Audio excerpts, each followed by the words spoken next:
Okie dokie. So we will get started. Hi, everyone who's on and who may be watching virtually. This is our May ACOEP RSO mentorship series over personal statements and CVs. We are lucky enough to have Dr. Alexandra Sappington on with us to help me out with this lecture, but she's going to be starting us off.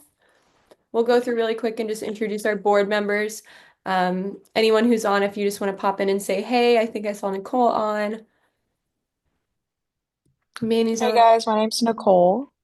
Sorry, I didn't mean to cut you No, off. go ahead. My name's Nicole. I was gonna say a fourth year. I just graduated, so It's I will Dr. be an Gentili. intern in a few months. I am a conference chair. Hey guys, I'm Manny. I'm also one of the conference chairs. Hello, I'm Miranda. I'm one of the conference chairs as well. I go to KCU. Hi guys, I'm Ari. I'm in the midst of board studying right now. So this is my exercise for today, listening to these wonderful ladies. But I am social media chair. Wonderful.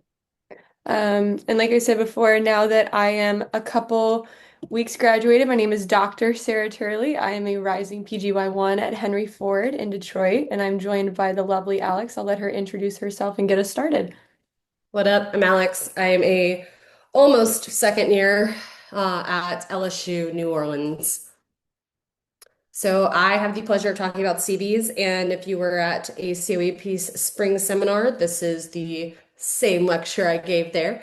So I will somewhat breeze through it. It's pretty short, but it is all about how to build a CV and kind of what your CV should look like. So we need to start off with what is a CV? And CV, curriculum vitae, stands for the course of life.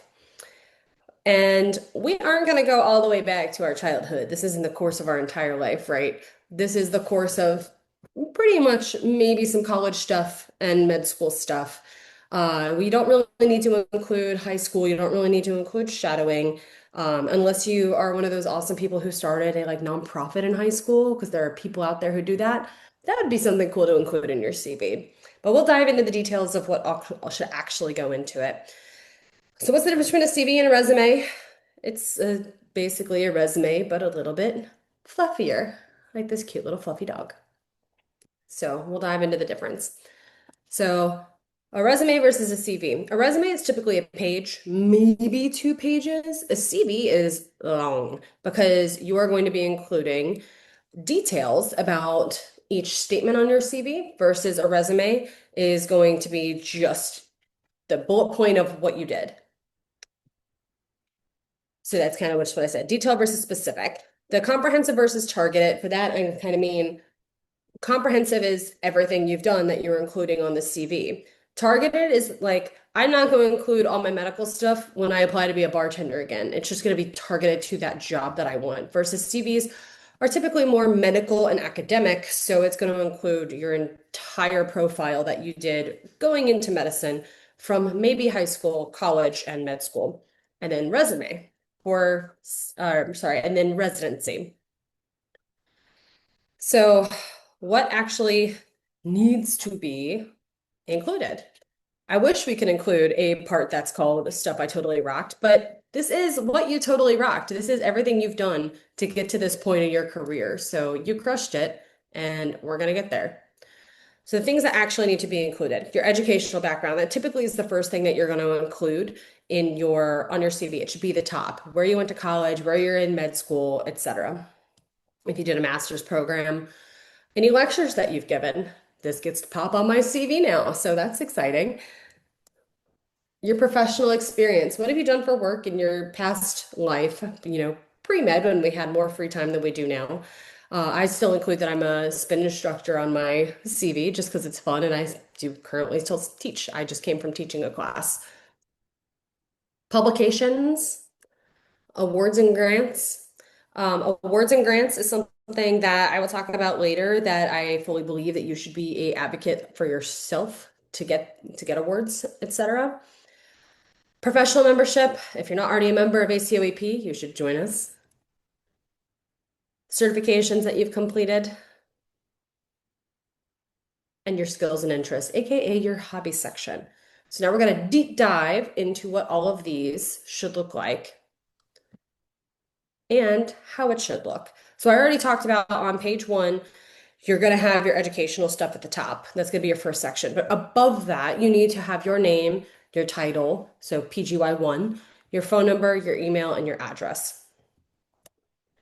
And then more details about specifically how to write your CV. You really don't want to have a tiny font, nothing less than 10. You want to include your dates of everything. This can be chronological versus importance, but I prefer chronological. That's kind of my brain works. So I do most recent to least recent on the way down. Some people talk about importance being better because things that might be very important to you or bigger achievements in your career fall to the middle of your block, and then it's maybe not as seen because, in emergency medicine, we like to squirrel a little bit and we just gloss over some stuff sometimes, which is fine, but that's how our brains work. So the most important could be fine to be at the top as well. Consistent punctuation. Every sentence should end with a period or should not end with a period. If you have bullet points, keep bullet points all the way through, things like that. You want to start each sentence with an action verb instead of just a word. So instead of saying, I did something, participated, initiated, like cool action verbs grab people in when you read it a little bit more. And then you want to avoid page breaks. So you don't want to have the start of a bullet point and then your description falling on the next page. Just start a new page. You don't want to end with a one-liner. So if anything, find something to delete or buff up your CV more. And then you can find different templates on the internet. We'll get into my CV in just a second. And I found a really cool CV online that I have kept up with. It is a little bit of a pain because of the formatting, which you'll see, but Dr. Google is great for finding cool CV. So this is mine. And basically, we're going to break down section by section of all the areas that I talked about and then talk about how you can beef up your CV. This is my opening page. That is my personal phone number and my email address. So if you need to call me, beat me, have any questions, concern, comments, please feel free to jot that down. I went to Furman University, which was my college underneath Troy. I just cropped it off for time's sake. I did a Master's of Adult Education at Troy. I did a clinical simulation fellowship at ACOM and then graduated from ACOM, and now I'm at LSU. Awards. So typically you want to have kind of two different sections for this. I have a medical school award section and then a undergraduate award section. Medical school award should be higher up in your list of your CV. My other awards section is all the way at the bottom, like probably right before my hobbies. For medical school awards, this is where I was saying you should be an advocate for yourself. For example, the National Outstanding Medical Student Award, I knew my school probably didn't know about this award, so I sent my CV to our awards committee and sent them the link to apply and said, I think I'd be a good candidate for this. Would you mind? I've already attached everything you need to fill out the application for me because it's something that I couldn't do myself. And they did it, and then I won it. So I'm very blessed to have received that award. It was really cool. But advocate for yourself. Had I not asked, I wouldn't even been up for it, right? So really good ways to put yourself out there. If you don't know what Gold Humanism Honor Society is, that's something that your peers select. So you can be volunteered for it essentially by your classmates. But it also is the residency award too. So if you're not in it now, you can be in it later. And then go present research and do case presentations because there are awards for those too. So you can do state, you can do national presentations, but if they have an award up for it, put yourself out there. And this is basically all I already said. Present, advocate for yourself, and then volunteering. That's the other one. DO schools have what's called the Touch Award. If you weren't aware, most schools participate in it. You get to get awards basically based off how much you volunteer. I think it used to be 50 hours for silver award and 100 hours for gold award.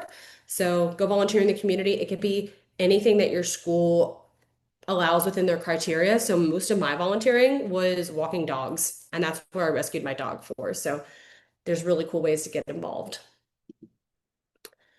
Moving on, leadership. Join us, run for our board. We've got elections coming up in the fall. Join things at your own school, whether it's your emergency medicine interest group, whether it's your other organizations, that's fine. We got people in AMSA, we got people in like AOA. There's all different ways that you can get involved. So join your EMIG, join RSO. And then if you're not aware of all the other organizations out there, ACOEP, we are RSO. We're the Resident Student Organization under ACOEP.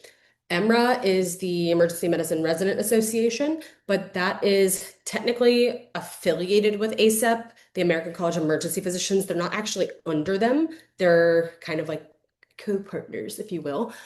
RSA is the Resident and Student Association that's affiliated with AAEM, the Academic Academy, American Academy, Academic Academy of Emergency Medicine. And then RAMS is with SAEM, the Society of Academic Emergency Medicine. Volunteer. We had a really cool volunteer opportunity in the spring where we went to go play with dogs. I was so sad I got to miss it, but do things you're passionate about. That's the biggest thing. Like, I love animals, so for me to go volunteer and play with puppies in my free time in med school was such a good way to have a break. You have to think you're putting your free time into this. Why do something that you're not enjoying in your free time? That is so limited in medical school. So you really want to do things that you're passionate about here. And then quantity over quantity. What the heck do I mean by that? That doesn't make sense. Where's quality in there? So when I say quantity over quantity, obviously we want to have quality experiences, but quantity over quantity meaning you want to do one thing a lot, not a lot of things a little. So a large quantity of time at one or two organizations is a lot better than doing a lot of little things at a lot of little organizations. They want to see commitment to an organization, and you build better connections when you stay with one place. So I included the hours on my CV of the places that I typically did over 50 hours with. And so that was walking dogs. I did like over 100 hours when the COVID vaccine clinics were happening because we had the COVID shutdown when I was a med student. I volunteered in my later years at our hospice facility, which is a really cool experience. And then I've done a good bit of work with homeless ministries through the church that I went to in Mobile. And then now I've worked alongside the student community clinic as the resident overseeing the students, which is a really cool experience.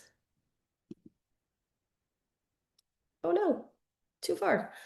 Work.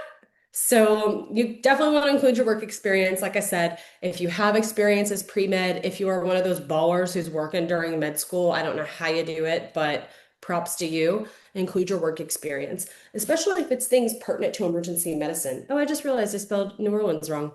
That's a good catch. I didn't see that before. You definitely want to include things. So one of the attendings at a conference I went to said the best chief residents I had ever had were like always bartenders. And I spent a year bartending before medical school. So I was on the fence, and some of my advisors told me not to include bartending on my CV for residency, but it's people skills and it's multitasking, and all of those things make sense to emergency medicine. So why not include it? Research. So research is not everyone's cup of tea. To be honest, it's not really mine, but I have enjoyed the research projects that I've been on. So kind of like when I talked about volunteering, you want to do things you're passionate about. Don't do research just to do it. Do things that you're passionate about and that you're happy to talk about. When you have your research experience listed on your CV, you want to include obviously the title of what you're doing. You want to include your role. You want to include the dates of it. You want to include your primary investigator. And then what was your objective? What was your hypothesis? What were you searching to find in your research? So right now I'm doing delayed sequence intubation versus rapid sequence intubation, a retrospective analysis looking at all the trauma patients who came into our emergency department in the last 5 years, which is thousands of people. We are a very busy trauma center, and just looking at the outcomes between rapid sequence and delayed sequence intubation, which is really cool. And then I did a paper that I was really fortunate to get on because of Med Twitter. If you're not on Med Twitter, hop on it. I tweeted out, is anybody doing research in emergency medicine? And that is how I got this, and it just published last week. So you can, networking will get you opportunities, but also case reports. If you're on sub-Is and you have a really interesting case, offer to your resident, like, hey, that'd be a good write-up. Want to do it? And take the lead on it. Make some initiative, get some research. But also, that being said, emergency medicine also doesn't really care all that much about emergency medicine if you don't have any. Fret not. Like, we are not like orthopedic surgery, neurosurgery, who needs like an average of 30 publications or something like that, or research experiences. If you don't have any, you will be just fine in your residency application. And then this publications and presentations. So making sure your formatting is all the same all the way through. You want to have it chronological, bolding your name and having proper formatting. So whether that's like APA or MLA or whatever format you use to cite, make sure it's consistent all the way through. Bolding your name shows where you are in the authorship, which is just helpful to show your involvement in the project, because typically the first author did the most. The last author is usually the PI, and then everyone else is ranked based off of how much participation they have. Professional societies and certifications. So we already talked about all the different organizations. Join them all. It is the American Academy of Emergency Medicine. I started to say that and then I goofed it up, but that is what it is. I joined all of them as a med student. All of them are varying prices. I think it's worth it to figure out who you are passionate about, because they are all different in their own ways. So join them all, go to their conferences, find your people. I love our people, so highly encourage you to come to our fall conference and explore your options. Then for certifications, you should all have done some form of certifications as a med student. Throw those in. And one of the biggest things I'll say is continue to update your CV regularly, because I did not remember that I did some of these certifications had I not kept up with them and done like updated my CV once a month. And then my favorite section, hobbies and interests. So you want to have it professional, but at the same time, you really want to have it convey who you are. So my hobbies that are on my CV, as well as went into my residency application, were things like running obstacle course races. And I had it worded as, I hate running unless mud's involved. Attending football games with my husband. We roll tide. So we love going to football games in our free time. One of my controversial hobbies was beer drinking. So I included that I love beer, I love finding new breweries, and that I could find an IPA for anyone. And that was a trick and tip that I was given by one of my mentors, who's a resident at JPS that a lot of us know. He said, including something controversial on his application was a talking point. Now, I'm not saying something like politically or anything like that controversial, but just a fun statement. So if you're not a big beer drinker and you don't know what an IPA is, an IPA is kind of like a more hoppy beer that a lot of people don't like, but they don't know the process behind how it's made and the different hops and stuff. So that's why I put in, I could find an IPA for everyone. And when I tell you, so many people in almost every single one of my interviews were like, yeah, right. Like, I don't believe you, or love that you love beer. We have so many awesome breweries here you'll have to check out when you match here. So it became a really cool talking point. And then I played college softball, so naturally I included that. And then I enjoy hiking and being outdoors and stuff. I didn't actually include that on my application, but it is just a fun hobby. You don't want to be like too cliche for emergency medicine to be like, I want to go rock climbing and skydiving all the time. Like, show why you're passionate about it, because if it's something that you're not passionate about, it'll come through in interviews, because I promise you they're going to ask you about this stuff. And also, don't make up hobbies. You'd be crazy how many times I have heard that someone's like, "Oh yeah, I like play the guitar," and then they have an interviewer who like actually plays the guitar, and they'll ask like what guitar they have, and they're like, "Oh, the one that I borrowed from my friend," and then it just doesn't look good. So, all that to be said, be truthful and have fun hobbies. And if you don't have any fun hobbies, start making some now. It's not too late, man. Hire me. Now that's an impressive CV, right? Yours will be too as you build it up. But the main question is, why is this important? Because you're about to use it to apply. So you use it on VSLO.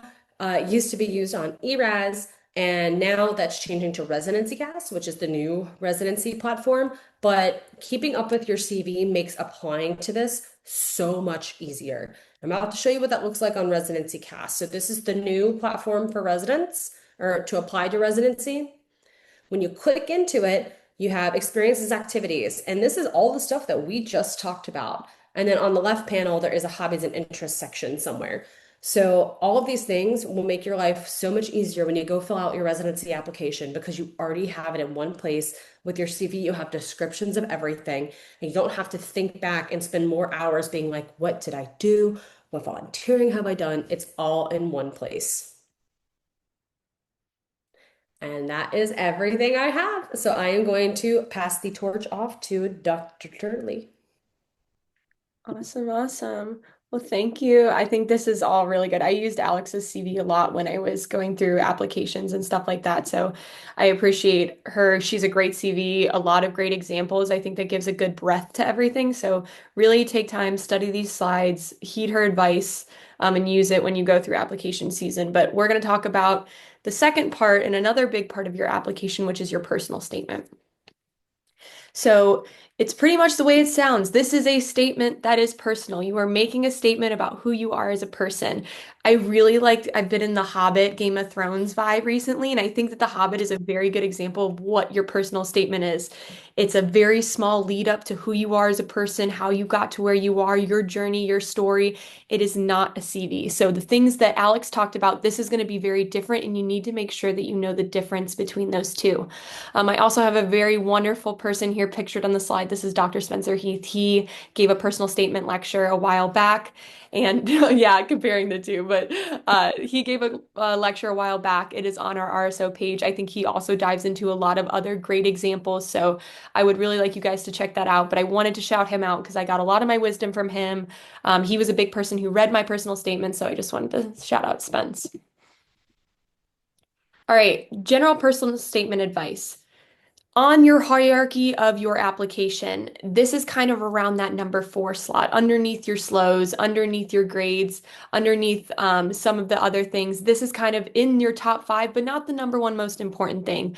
I definitely had program directors and interviewers say, "Oh, I read your personal statement. That was the first thing." It's an easy thing for them to read through and get to know you as a person and also have a lot of questions and talking points as they're interviewing you. So this can be a really great thing if it's great. This can also be a really, really bad thing if it's not great. Most of the personal statements, if we think about that wonderful curve, I know some of you are studying for boards and think about your stats, but a lot will land in the middle. They'll be pretty average, and that's fine. But the goal is not to be in that bottom half, not to have this be a hindrance on your application. So what do you write about? This is your pick me, love me, love letter. This is why you are a badass, why you are amazing, why we should take you over all of these emergency medicine students, but you have to do it in a very humble way, which we will talk about as we go through. So this is from EMRA. This is kind of their guidelines on a personal statement. As you can see at the bottom, they kind of say the same thing. It's bad if it's bad. It's great if it's great. In the middle, it'll do you just fine. One thing that it has changed is previously you used to be able to tailor personal statements to certain programs. That is no longer the case. You have one emergency medicine personal statement, and that is the one you can use. So make sure that you're not really saying, "I want to do research 100%. I need a program that does research." If you're applying to maybe a lot of programs that aren't research or academic heavy. So just something to consider in the back of your mind. You may hear different advice from other people and they may be going off of previous guidelines. But with Residency Cast, you have one personal statement that is for emergency medicine. So take that into account. Make sure you're not counting yourself out of any programs. It's about 4,000 characters, about a page, maybe a little more. So just know it's got to be quick and efficient, but we'll talk about that. The way we're going to go through this presentation is I'm going to give you just some quick do's and don'ts about personal statements, and then we're going to get into the bread and butter of how do I write it? Because I think that was the hardest thing for me and a lot of students is I'm sitting down with a blank page, how do I write it? We will get into that. But let's go over some do's and don'ts. Things that a personal statement should. It needs an appropriate tone balance of professionalism and flavor. So if we're thinking chicken here, okay? On the left side of the screen, we have no flavor at all. On the right side of the screen, lots of flavor, lots going on. Girlie can't handle the hot. I want you to be a nice solid in the middle. A little kick, Not nothing crazy. Make your eyes pop. Don't make them burn. I think that you need a lot of people to read it. We'll go over that, but just know that you may think you're funny, your friends may think you're funny, but your program director may not. Same thing with spice. If I'm making chicken, I may like a lot of spice. Miranda may not like a lot of spice, but everyone's eating my chicken, so I need to make sure that I meet both, okay? So we're going for mid-level chicken here, okay? Make sure that your tone is professional, but also gives a little spice to it. Be honest and true to who you are. I think this was the biggest advice that I had to take to part. I don't have this huge tragedy or this life-saving epiphany. I'm just Sarah. I'm just Ken. And that's enough, and it should be. When you're writing your personal statement, some things to think about. Avoiding this savior complex. Don't make yourself the hero in the story. Don't tell about how you pulled someone off the street, saved their lives, and this pitiful homeless drug addict. It doesn't sound very good. It sounds like you're looking down on someone. It sounds as if you're putting yourself on this pedestal. Remember, it is a balance. So kind of go away from that. I am a hero. I am the savior. Here's everything great about me. You need a balance. You're Ken. Ken's great. Sarah's great. We're all great. But don't try to be any of the other, okay? It's a spectrum. Avoid making anyone looking lesser. Spencer liked to call it punching down. So when you're telling these stories, avoiding different verbiage, like above you see the homeless drug addict, that has some negative connotations to it. Avoid saying like things about when you caught something a resident didn't, making someone in a position of power look lesser than you, going against it, saying, "Oh, I pushed for my patient and advocated, even though my attending didn't say they needed a CT and we caught a PE." That's a great story. That's you being a great med student. But when a person reads that, they're seeing that's someone who likes to maybe butt heads against authority, and you're already so high on a pedestal. You need to come across as an open learner, someone who's humble, someone who's ready to learn, but also show that you're great. It's a really, really tough balance. Who you are and your story is enough. And I think that is something I had to keep telling myself. Maybe I'm not the savior from the building. Maybe I didn't save the PE, but I did a lot of cool stuff too and stuff that I'm passionate about. And that needs to be displayed because that's what you're giving to your program. If you take anything away from this, do not be someone you are not. Just like Alex said, don't put hobbies that you're not. This has to be 100% authentically you because it will show through like that if you are not. Okay. And honestly, in my opinion, if you can just talk passionately, that's what's going to sell. If you were to ask me about, oh, Sarah, tell me about how you like all of these research that you do. I did a couple research here and there. I'm not passionate about it. Ask me about reality TV and I will spew like no other, okay? That's where it's going to shine. If you talk about what matters to you, it will shine through greater than any triumph story or tragedy that you can find. So don't try and think of this as what can I do that shows this giant impact in my life? You already have an impactful life. How do you sell that to people? Okay. So, another thing when we're talking personal statements is you're going to talk a lot about emergency medicine. You want to tell them why you want to do emergency medicine, but remember that you are giving this to people who have been working in emergency medicine for years. They all know you want to help people. We're all adrenaline junkies, okay? So if you're going to put that in your statement and have these generalities, every other student is going to have that. How do we get around that? Instead of saying, I'm an adrenaline junkie, I think in my personal statement, I talked about being a volunteer firefighter. I talked about the last seconds in a game-winning shot when I was a college athlete. You can say these things without just stating, I'm an adrenaline junkie. I want to help people. So find ways to make connections between events in your life to emergency medicine rather than just stating, I like adrenaline. I like seeing a bunch of people. I want to help people. Talk about the specific experiences in your life that show those. Connect all of your hobbies and fun things. This doesn't just have to be your medical stuff like Alex was talking about. Talk about your bartending job. Talk about cooking in your kitchen and being a yoga teacher and listening to true crime podcasts. Talk about your volunteering, your college sports. You would be surprised how many things you can tie back to emergency medicine because it got you here in the first place. Something in something you did made you want to be this life and live this life. Find those and you will be golden. You can also talk about your marketable skills. If you like research and writing case reports and like scientific writing, say that. If you speak multiple languages, say that. If you like coding, 3D printing, public speaking, anything that can make you more marketable, put it into your personal statement. Effective and efficient are the words that we need to know. This is not going to be a long-winded storytelling. It may start out like that. I think my personal statement started out being about 2 to 3 pages, but I found a way to cut back. Your statements, every sentence needs to have a purpose. And that comes with time, which is why you guys need to get started early. The earlier you get started, the more you can wind down and the more you can make sure that you are being efficient and effective. You only get about a page, and it's really hard to tell your whole life story in a page, okay? Avoid a resume restating. You have a CV. Alex just showed you how to do it. You don't need to go listing all your accomplishments in your CV. I want to know about you. I want to know the things I can't see on a CV, how you feel, those experiences in your life that changed who you are as a person, not accomplishments. Okay. You can tie them in if you need to. Like, I think in my personal statement, I talk a lot about being a firefighter. I don't put that as an accomplishment. It may be on my CV. I talk about how that made me feel, how it changed my view of the world, how it made me want to do emergency medicine more. So if you need, you can have things that are on your CV in your personal statement as you should, but remember that this is showcasing who you are as a person, not a checklist, okay? They are going to be reading a million of these. Read yours. Would you pick it off of a stack? Is it fun to read? Would you find yourself sitting there like glued to the page? If not, maybe we need to do some editing. Grammatical errors. They know you have months to do this. And this is a very important one page. If it has any grammatical errors, that'll be a giant red flag on your application. Okay. I think it was 3 days before that I caught one period missing on mine. And I wouldn't have caught it if one of my readers didn't point it out. Okay. Match your tenses in your sentences. If you're not a very big grammar person like I was, throw it through Grammarly. Find somebody who really is a stickler about grammar, punctuation, an English major, your friend who does creative writing, who's also a reporter, somebody somewhere who really knows how to nitpick and get that person on your team, okay? Avoid run-on sentences. I did that a ton.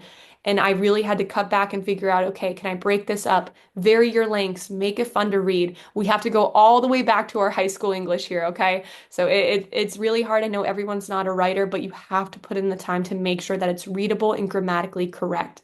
Change up your starting words. Everything shouldn't start with I, then, and. Make sure you're changing it up. Make it spicy, but avoid what Spencer calls your $1,000 words. If you're not someone who puts crazy long words into the way you speak, especially now that we have AI and ChatGPT and things like that, do not put it into your personal statement because they're going to talk to you, they're going to interview you, and they're going to know like that you didn't write this, okay? Use it for kind of a assistance tool. AI should not be writing your personal statement. Are they you? Have they lived your life? No. Use it as a tool, not as a writer. Double check your punctuation, especially on Google and everything. If you're scanning through it, you may miss a period, you may backspace, you may have double spacing. It needs to be like a fine-tooth comb going through these. Spell check is not perfect. It will miss things, and that's why you need to have a good set of eyes. We're going to talk in a little bit about the people who should read your personal statement, and one of those is what I like to call the cutting the red wire eyes. If I cut this, it has to be the red wire or this place is going to blow up. It's that serious. I need to make sure there are zero mistakes, zero punctuation errors. That has to be someone because I don't trust my eyes. You're going to read this thing a million times and you might miss it. You need to make sure you have someone who is nitpicking on it because if you cut that red wire, if you have a grammatical error, it will send you to the grave, okay? On the topic of who should read your personal statement, these are kind of the four that I had read my personal statement that I was kind of mentored to have read my personal statement. First person is someone who knows you really well to your core, whether this be a classmate, whether this be a family member, a best friend, someone who really can show that you're coming through on the page or call you out on your bullshit. I had my boyfriend read one of mine and he was like, yeah, that doesn't really sound like you. So make sure that you really have someone to keep you in check. Another person is someone who knows emergency medicine and residency, someone who's read these before, a resident mentor, an upperclassman, somebody. You have a lot of people once you join RSO and go to conference, you meet all of us, you get our emails. Shoot me a message, especially do it earlier rather than later. Having a mentor is important for these reasons. So find somebody who's involved with emergency medicine, is aware what residents are looking for, and have them read it over for you. Number three is that red wire eyes person, that person who's going to be really nitpicky. For that was my dad. He was like, why is there a hyphen here? That doesn't make sense. And I'm like, well, it makes sense, Dad. He's like, no, it doesn't. So he was like nitpicking things. I even wrote my personal statement about him, and he had nothing to say except this period is not supposed to be there. But he's my red wire eyes. That's what he's supposed to do. He's different from my fourth person, who is someone who will gas you up, someone who will say, "This is incredible. You are incredible. You are doing awesome." For me, that was Dr. Heath. He gassed me up. He's like, "I am only 5 sentences in and I love it." Because you need that little confidence going through this whole process. That person may not seem like it'll someone who will make it better or worse, but from you mentally and physically, this is a person you need. Someone who's going to read it and say, "Sarah, you did a great job. You're incredible. I can't believe all these things you did. I'm really excited for them to read this with you." A balance of all of those will get you a really good personal statement. Remember, any edits that they say, unless it's grammar, take it with a grain of salt. This is your statement. If they say they don't really think this should be included, think about it. If you disagree, it's okay to leave it in there because at the end of the day, it's your name that's going on this. So take everyone's advice with a grain of salt. Know what needs to be in there, know what doesn't. Stay true to yourself, but you need to have a couple people to read it early too, not 2 days before ERAS gets submitted or residency CAS gets submitted. All right, so this was me when it came time and I had to start this personal statement and I had no idea what to do. I was sitting there, I'm like, what do I write about? YEM. Like, I had no idea what to do. So, we're going to talk about it in terms that I think helped me a little bit. I'm a very visual learner. So, what I kind of have decided is that we're going to think about your personal statement as a bracelet. Your personal statement is a bracelet. It is a collection of a bunch of different beads, a bunch of different charms. You're showing it off to everybody, and we're going to break it down that way, okay? The general structure, you're going to have a hook, an opening line to open your paragraph up. We're going to talk about what that's going to be. 2 to 3 body paragraphs. These can be split into little chunks so they're easier for the reader to see, but this is going to be your story. A final paragraph to wrap it up. Where are we going? What are you looking for in a program? Your tagline. Give them something to remember you by. Put the giant bow on it. Format it for the reader. If you break it up, don't have those giant long paragraphs because remember, they're going to be sitting at the screen reading through your personal statement. And if it's hard to read, they're not going to read it, even if the content is good. Okay? So here's our bracelet. Our bracelet is going to have 3 main beads. The green ones, how you got here. The red ones, who you are now. And the blue ones, where you're going. How you got here. What experiences in your life made you to become a doctor? This is going to be different for everyone. Remember, you don't need the giant sob story, tragedy, giant epiphany. Someone passed out right on your front lawn and you did CPR and then shocked them with your cables from your car. Like, it doesn't need to be all that. Mine was simply watching my dad. That was it. But that was enough. And what if you did put it in there? That'd be so juicy. I love it. How did you decide emergency medicine was your home? This can be as simple as I did a rotation and I loved it. I had a preceptor who made an impact. I was an EMT before this. I was a scribe before this. I didn't like anything else. It can be as simple as that, but you need to kind of state how you got here. What experiences shaped how you view the world today? Any challenges? Who made you who you are? What made you who you are? Was it the rural town you grew up in where you noticed that your neighbor who could barely walk never could get to the hospital because she didn't have any care by her? What made you who you are today? Okay, so that's your first green beads that you're going to be putting on your bracelet. Where are you now? What are your passions? Like Alex was talking about, all of your hobbies, and like we talked about earlier, what makes you tick? What makes you excited? What makes you live your life day to day? We want to hear about it, especially we want to know how it relates to emergency medicine. What do you think you bring to the table as an applicant? One of the things I talked about in mine, I tried to come across as very energetic, very positive, a very hard worker, and someone who wants to be a leader. That's what I think I bring to the table. So during all of these experiences that you're saying, make sure you're marketing yourself in that way. Another thing to add on to this too is I did this, it was given to me as advice. Ask the people closest to you, how would you describe me? What are my traits? When you think about me, what do you think about? I think that was a big thing to kind of shape, okay, what do I want to portray on a page? What do people see me as? I was actually asked this in an interview too, so this actually is a great question to ask some people around you just to kind of see what they think. In addition to where you are now, addressing red flags. If you failed boards, if you had to repeat at some point, I talked a little bit about my grades first semester, second semester were not that good. I almost failed out, but I talked about what I learned from that and how it kind of moved me into mentorship. So addressing these red flags, don't make excuses, just kind of show how you've grown from it, address them, grow from it, and move on. This is a really big place where you can do this. where you are going, blue beads. What kind of doctor do you want to be? Do you want to be someone that's working in a rural ER by yourself? Do you want to be someone who's teaching in academia? Where do you see yourself in 10 years? Do you have family? Do you have a kid right now? Are you married? Talk about your life. You'll be asked this on interviews too a million times. So if you can really close your eyes, think of me 10 years, where do I want to be? What's important for me as a doctor? Portray that in your personal statement. At the end of the statement, you should give them some direction of when I hire Sarah as a resident and she maybe comes on to be an attending, what can I expect? What are her needs going to be? What difference do you want to make in the world around you? I am a firm believer that one of the best things you can be in as an applicant and as a person is proactive. Every space you go, leave it better than you found it. What can you bring to their table? What difference can you make in their program? And that goes back to what are your passions? What matters to you? That goes back to what made you who you are today. For me, it was a lot of mentorship. I didn't have a lot of strong advising. I didn't have a lot of people in my corner until I found them and until I got involved. That's my way of paying it forward, and that's what I talked about in my personal statement. This is also a great place to wrap it up with your tagline. I know this is a lot harder said than done if you were to wrap yourself up in one sentence, but I think it's a really good way to kind of finish out your personal statement. For me personally, it was I want to be a doctor with deep roots in my community. I talked a lot about community service. I want to be a nurturing mentor to others who's enthusiastic about moving them forward. I talked about that in my personal statement.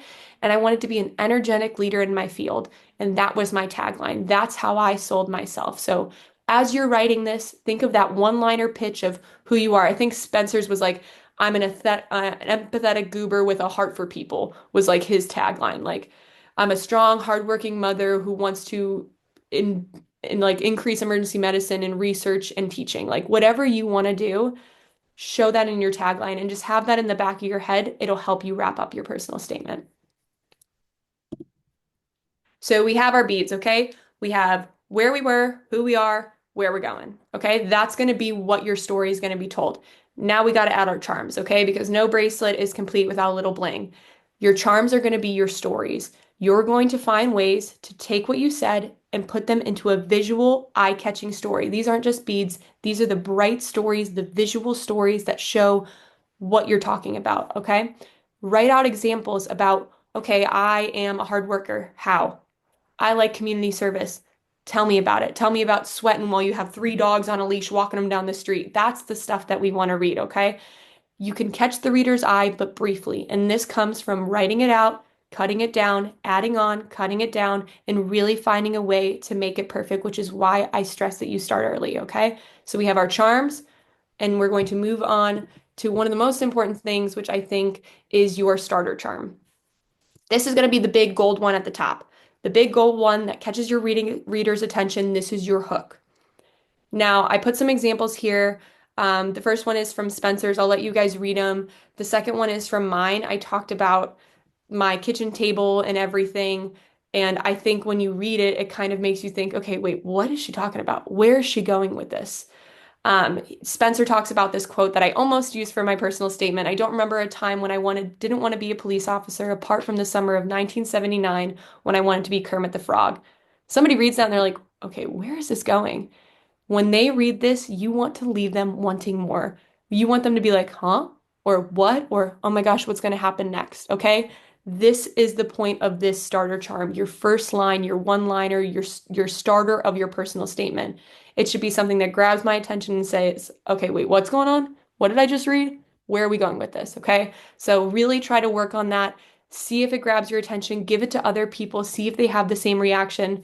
When I sent Spencer mine, he's like, I'm 5 lines in, I'm hooked. That's what we want. Do something funny, do something wacky, do something that's going to make them say, wait, okay, let me clock back in. What did I just read? These are how you're going to get them to read your personal statement.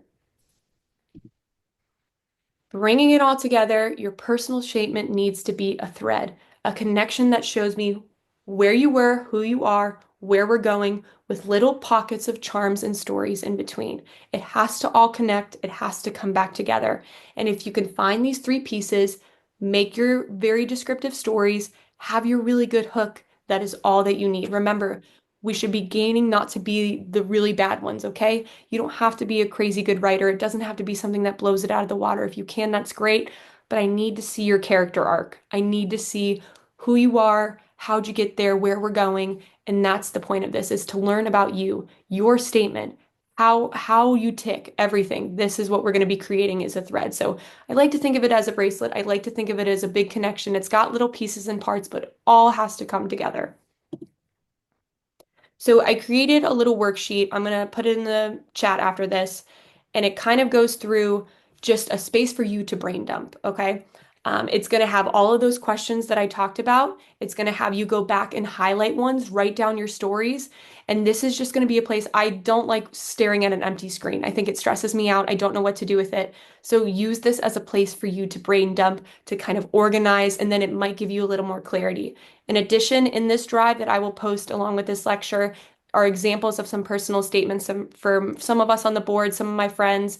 I think it gives you a little bit of a different aspect between a couple people, some one-liners that you can see, some different structures that you can see. So read these, see these, use the brainstorming worksheet, and just use it as a place for you to brain dump. But I think it's always good to maybe give you guys something to work through rather than a blank piece of paper. So look at the examples, come back to this lecture, see what's important, but remember that it's your story. Your story is enough as long as you sell it the right way. So when you're filling out this worksheet, jot everything down. First thing that comes to mind, then go back, see what's the most important out of all of your ideas.